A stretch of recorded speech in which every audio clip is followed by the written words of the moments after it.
Let us all stand and sing doxology.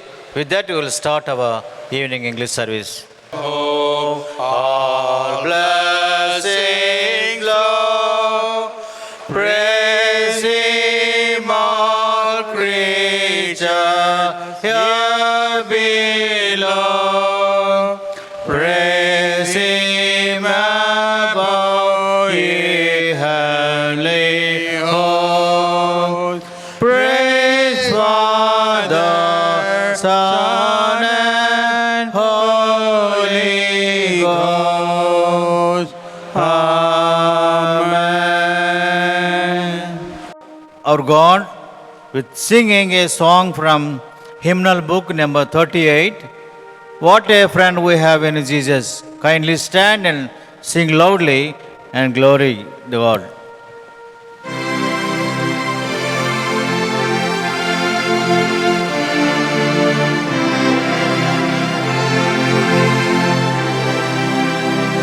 What a friend we have in Jesus. All our sins and griefs to bear. What a privilege to carry everything to God in prayer.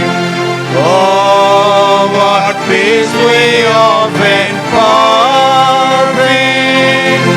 Oh, what needless pain we bear.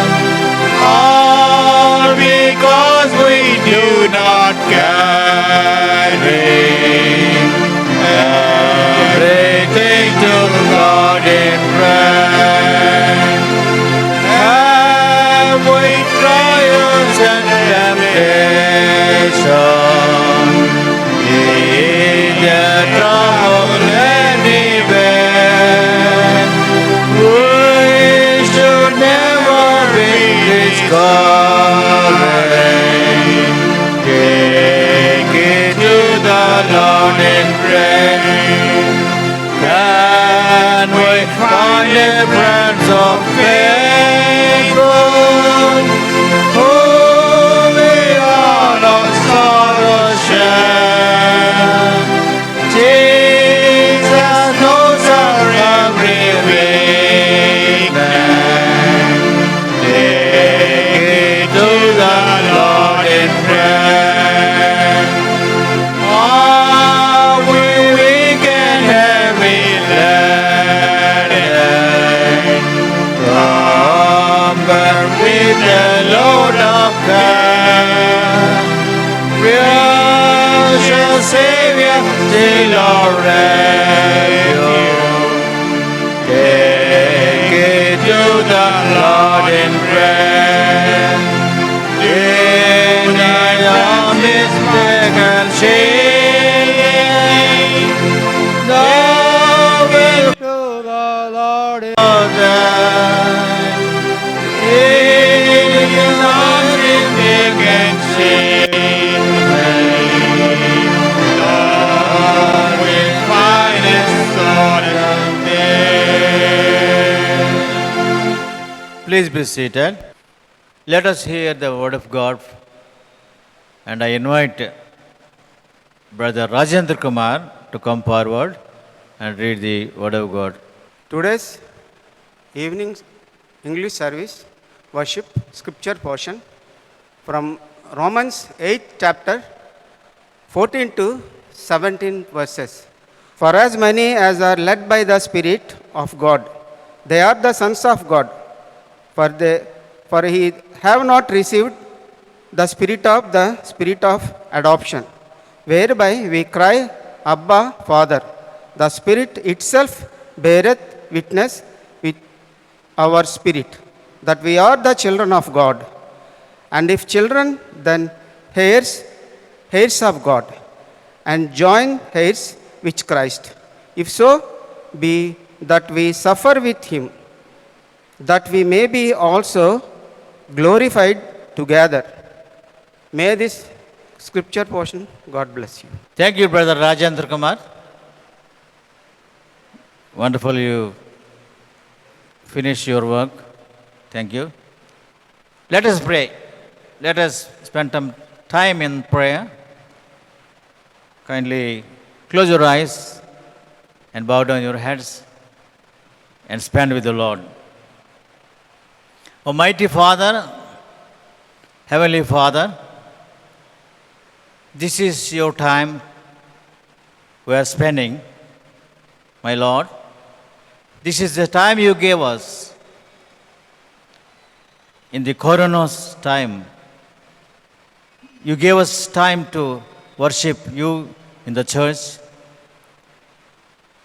You brought us to the church and worship you, Lord. I thank you on behalf of the Craig Memorial Baptist Church and behalf of me. We thank you, Lord, for this wonderful time to pray you once again this morning. My Lord, every evening service we are doing for thy glory.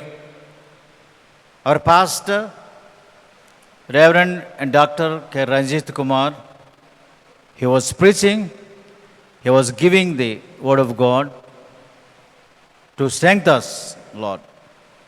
My Lord, we pray for the church and we pray for the church activities. We pray for the church executives. We pray for the every deacon board member of this church. We pray for the families, Lord. Lord, you bless their families, their work for the church development, Lord. Give us good knowledge in my minds to develop the church and develop the programs.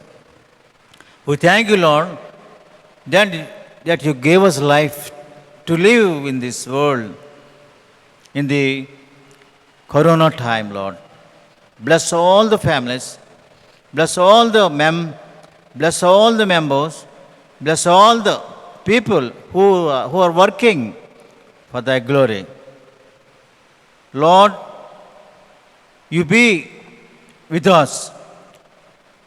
Oh Lord, I know that you are in the midst. Lord, you give us good strength, good life. Lord, you help me, Lord. And also, I ask, Lord, to give good knowledge to the pastor, to give the word of God, Lord. Lord, you are the gate and you are our shepherd. You are our shepherd to lead us in a right way, Lord. Lord, in every storm, there is a rainbow, Lord. For every tear, there is a smile. For every care, a promise. For every trial, there is blessing. Lord, hear my prayer. Bless us, Lord. Bless the church. Bless the executive. Bless the president. Bless the secretary. Bless the deacon board secretary. Bless the treasurer. And bless their families, Lord. You develop this church and help us, Lord. Give us good strength, Lord. And also, I request you, Lord, to give good knowledge, good strength to Reverend K. Ranjit Kumar to deliver the message, Lord. I ask this small prayer in the name of our Lord and Savior, Jesus Christ. Amen. Now our pastor, Reverend Dr. K. Ranjit Kumar, will give the Lord's message. Kindly keep your mind at the message and bless. Thank you. Greetings to you all in the matchless name of our Lord and Savior Jesus Christ. Once again, I welcome you for this Vesper service in the name of the Father and of the Son and of the Holy Spirit. Let us look to the Lord in prayer. God, our Father, our Creator and our Sustainer, our Parent God, we have come to your presence this evening. Lord, thank you for making us to understand your word in more meaningful way. And we thank you for the protection that you have been giving to us for the last 6 months. in spite of all the difficulties during the time of this pandemic situation. Lord, we give you all glory and honor. Lord, as we meditate upon your word, Lord, speak to us, speak through us. Let your word inspire us, guide us, and make us to know what is our position. We give you all glory and honor. In Jesus' precious name, we pray. Amen. Once again, a warm welcome to you all in the matchless name of our Lord and Savior Jesus Christ. On behalf of the church, the elders of the church, and also my colleague, Reverend Moses, we would like to welcome you for this Vesper service. We hope and pray that you are being benefited by this service, and we thank you for all the responses that you are giving to us, the feedback, and we have been constantly praying for you and your families, especially for all of you, your health, the places you work, and we give all glory and honor to God. The scripture portion for this evening's meditation has been taken from the letter of Paul to the Romans, chapter 8, verses 14 to 17. The epistle to the Romans, chapter 8, verses 14 to 17. As we have been continually meditating from the letter of Paul to the Romans, and we are here in the 8th chapter. Last week we have meditated up to verse 13. As we imagine ourselves that we have been born into a family that was doomed, a family with no hope or prospects for the future, a family that was in a very terrible dying situation. So, and if we imagine this with the background, and here with that particular kind of family, there comes a person who comes and gives a hope. And that is what we sometimes, when these kind of people come, the family which is in real trouble feels that they have been taken care. So Paul moves deeper in the 8th chapter of Romans. He is continuing to illustrate the superiority of the spiritual life. The superiority of the spiritual life. Paul has already dealt with some of the issues like the deliverance of the spiritual life, the differences of the spiritual life. And in these verses, Paul speaks about the delights of the spiritual life, or the delights of the spirit life. So he tells us that, Paul continues to say to us that every saved person has been brought into the family of God and enjoys all the rights and privileges of natural born children. I repeat, every person that has been saved have been brought into the family of God, and that individual or that family enjoys the privileges as being the natural children. So let us look into these verses and let us meditate on few moments or few minutes on the delights of the spiritual life. And I have divided these into three important thoughts. Verses 14 to 15, let me read it for you. For all who have led by the Spirit of God are the children of God, for you did not receive a spirit of slavery to fall back into fear, but you have received a spirit of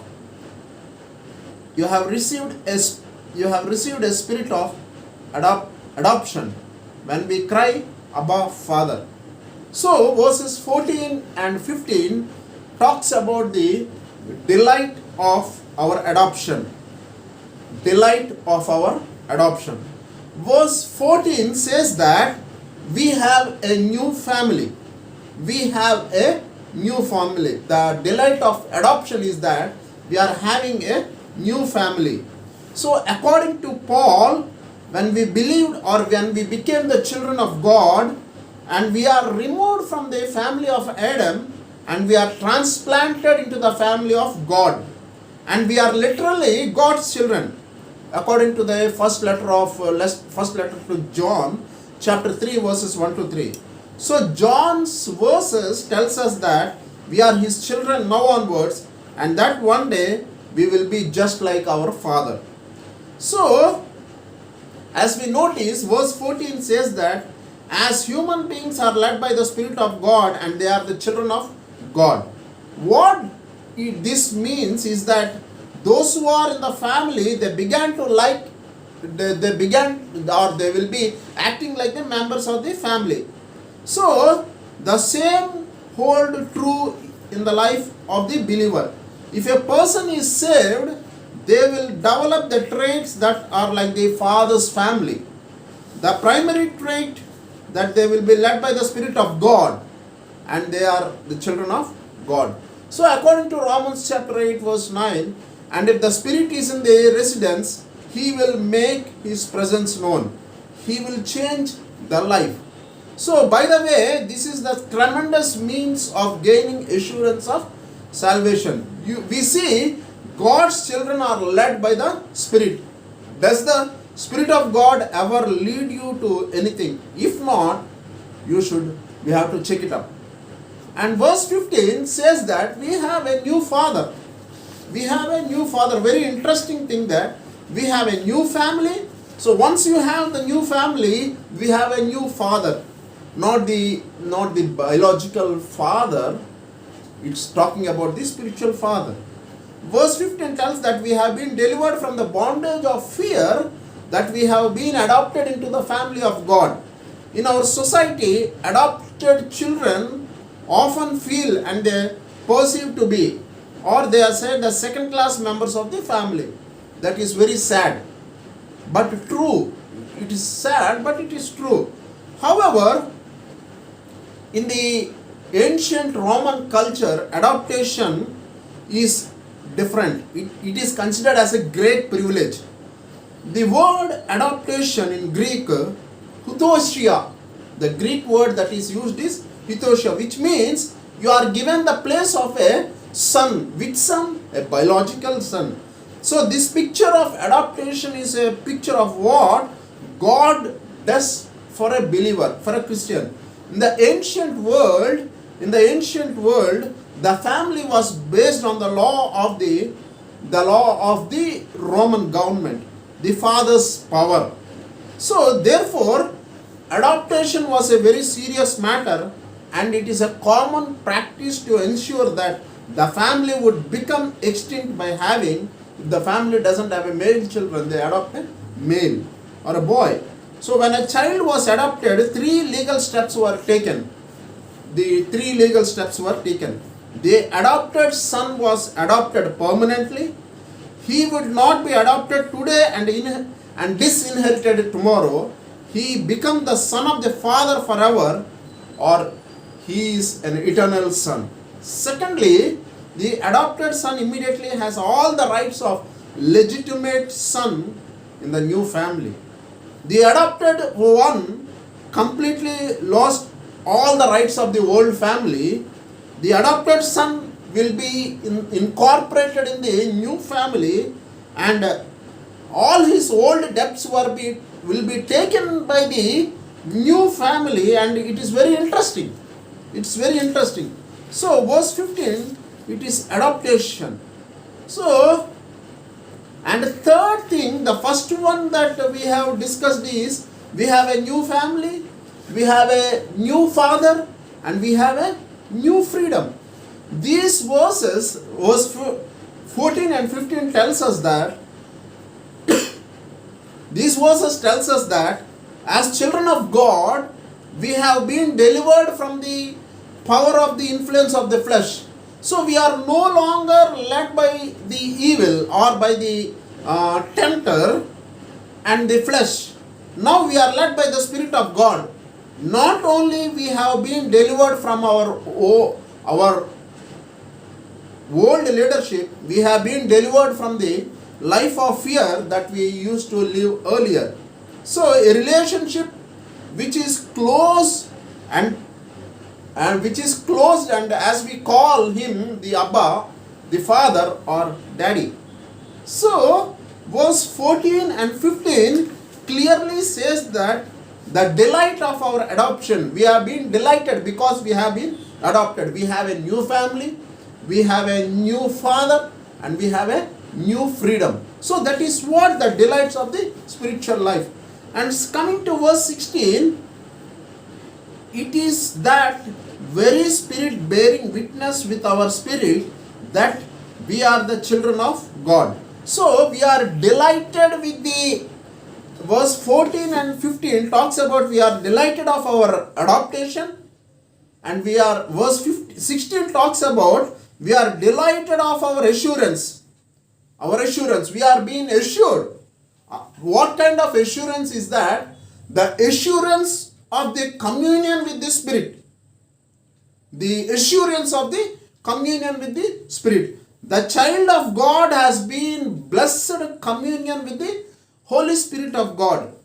It was this relationship that was predicted by the Lord Jesus himself in John's Gospel chapter 14 verses 16 to 18. The Spirit of God spends time with the redeemed, and this is the truth. He leads us and teaches us that we are all known to the glory of God. That's what.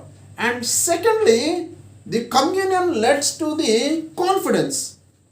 So the delight of our assurance will give us confidence that we are with God.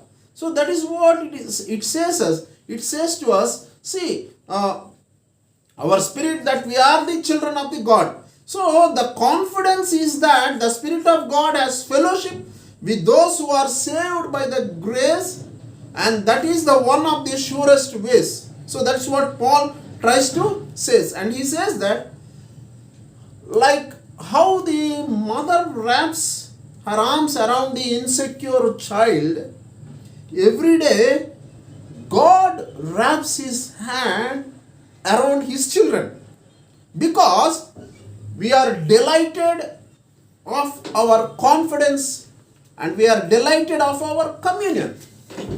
So that's what it says. So this verse 14 and 15 talked about the delight of our adoption. We have been adopted, we have a new freedom, we have a new family, we have a new father. And coming to verse 15 and coming to verse 16, the delight of our assurance is that we are having the communion with the Spirit, and we have the confidence in the Spirit. So that's what the second thing.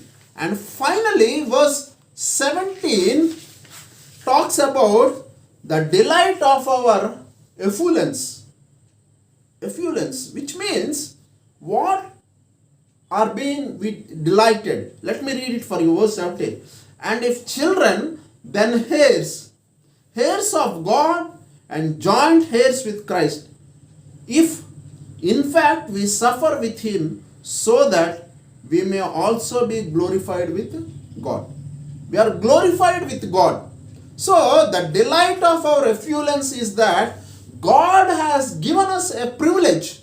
Our privilege is that this verse 17 gives us the three important things. Privilege. This verse teaches us that we are the heirs of the God. Our Father, who is wealthy and who is beyond the measures. The Bible teaches us the truth according to Psalm 50 verse 10 to 12. We have the privilege of sharing in the vast wealth of our Heavenly Father. That is why Paul in Philippians chapter 4 verse 19, he means us to say much to us. He is able to meet our needs no matter how great they appear. What he has belongs to us right now. So Luke chapter 12 verse 32. So the privilege that God is giving to us, and if children, then heirs, the privilege is that we became the children of God. We have been adopted and we became the children of God. And our privilege, and secondly, our portion. Not only are we with the heirs of God, but we have been made as the joint heirs with Jesus, which literally means that we have been given an equal share in the wealth of the Father, the Creator, or the Yahweh. Under Jewish law, the eldest son would be given the double portion of the father's wealth. However, under the Roman law, all the children are treated equally. So Paul is keeping the background of the Jewish law, and he is saying these words. So the portion is, we are equal, we inherit. Our privilege is that we have been made as the heirs, and our portion is equal. Everything is equal. And finally, our promise. What did God promise to us? As we pass through this life, we will go through difficult times and we will face many trials. There will be some times when we will feel like God has forsaken us and He is not meeting our needs like we think He should.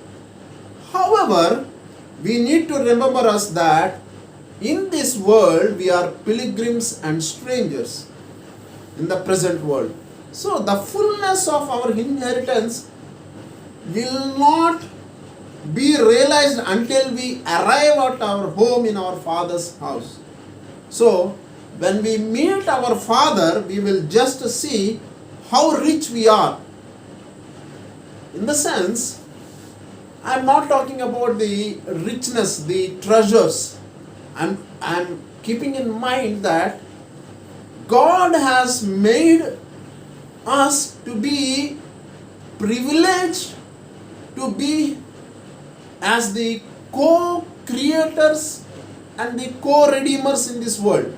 That's very important. So our promise is that God will make us to be with Him so that we can enjoy, and we also get involved in the redeeming activity of the humankind. So God has given us the privilege. So friends, and this, the delight of our spiritual life, the delights of the spiritual life, we have been delighted because of our new family. We have been delighted of our new father, and we have been delighted of our new freedom, the freedom that we have. So freedom with responsibility. And secondly, the delight of our assurance is that the delight of our freedom, the delight of our assurance is that our communion with the Spirit and our confidence in the Spirit. And the delight of our effulgence is that God has given us a privilege, a portion, and a promise. So God given us a promise. The promise that God has given to us this evening is that He made us to be one with Him. So in this time of the difficult situation that the world, that the society is going on, so we should act, or we should be the ambassadors of God in redeeming the people from their difficult situations.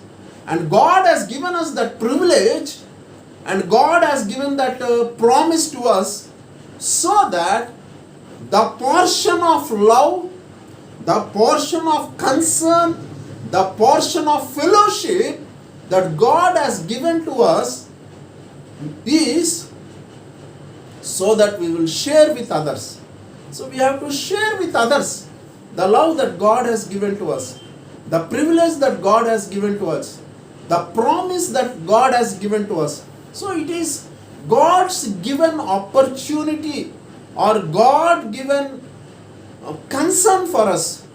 Many people are in the position of, in this present situation, they are unable to come out of their situation, especially the health, the financial problems, or some kind of, they need someone to take care of them, or they need someone to at least talk to them. So God says that you have been privileged, and you have been given this portion of sharing the love, the portion, and the promise. So once we take care, or once we do all these things, God is saying that the delight is, that is what the real spiritual life means. It's not that accumulating wealth in heaven. It's not accumulating something that something that will be rewarded in heaven. No. God has already rewarded us in this world by making us His children, His followers, His ambassadors, His people in the mission of God. So now we have to be part in sharing, in adopting, and in giving promise. Promise is the sense giving assurance to the people, those who are in need of it. So finally, there is no comparison between how in the spirit and what we have endured in the flesh. So God has encouraged His children through this passage. So many people in this world for the last 6 months are struggling in the matter of assurance. So God has filled with this assurance, God has filled with the privilege, and God has filled us with the portion. So now it is our responsibility to assure people that you need not worry, there is some person who is with you. It is we have to adopt them as our own people. We have to incorporate them as our own family members. Here, incorporation or adoption doesn't mean talking about the property or land or wealth or gold or silver, not that. Now in this pandemic situation, there are people who are looking for assurance, saying that we are with you. So it is our responsibility to look into this matter. So we are blessed people, and we need to be grateful to God, so that we can give assurance to the people, those who are in need of it. So God has given us this opportunity, and the delights of the spiritual life is that God has adopted us. He has given us a new family. He has given us a new community. He has given us a new father. And secondly, he says that, Paul finally says that the delight of our assurance, and God has assured us, and we should assure people, those who are in trouble. We should assure people, those who are in need, and we should delight with the people, saying that it's a privilege. We share our privileges, we share our promises, we should share our portions with the people, those who are in need. So that is the real delight of the spiritual life, because no one can measure anyone's spirituality. No one can measure anyone's spirituality. So that's very important for us. So let us think, are we sharing our spiritual delights with others, those who are in need? So let us examine this evening. So the thought that I wanted to put before you this evening is that let's share the privileges that God has given. The privilege, the portion, and the promise. These three will make the people, those who are suffering, secure. So the security of providing assurance, the security of providing promise, the security of providing the adoption, So let us continue in that spirit so that we will be the people, those who are delighted in our spiritual life. May the Lord add His blessings to the listening and understanding of His holy word. Amen. Let us look to the Lord in prayer. God, our Creator, our Sustainer, and our Redeemer, we have come to Your presence and we have meditated the delight of the spiritual life. Lord, through adoption, You have given us a new family. You have given us a new father. You have given us a new hope, so that we go out and make people the promise, the portion, and the privilege. Let us share the privileges that You have given to us with the people, those who are in need of the society.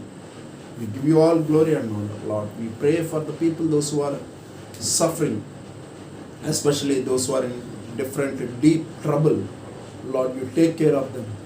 Lord, You give them the assurance through us. Lord, we thank You for all the things that You are doing to us. Protection, the good health. We give You all glory and honor. As the church is open on Thursdays for the short reflections, Lord, help us to go more further for Your spiritual assurance. Lord, we give You all glory and honor. We pray for all the friends, those who are watching this online. Bless them. Take care of them. We give You all glory and honor. In Jesus' precious name we pray. Amen. May the grace of our Lord Jesus Christ, the love of the Father, and the comforting guidance of the Holy Spirit rest and abide with us now and forevermore. Amen. Thank you. God bless you.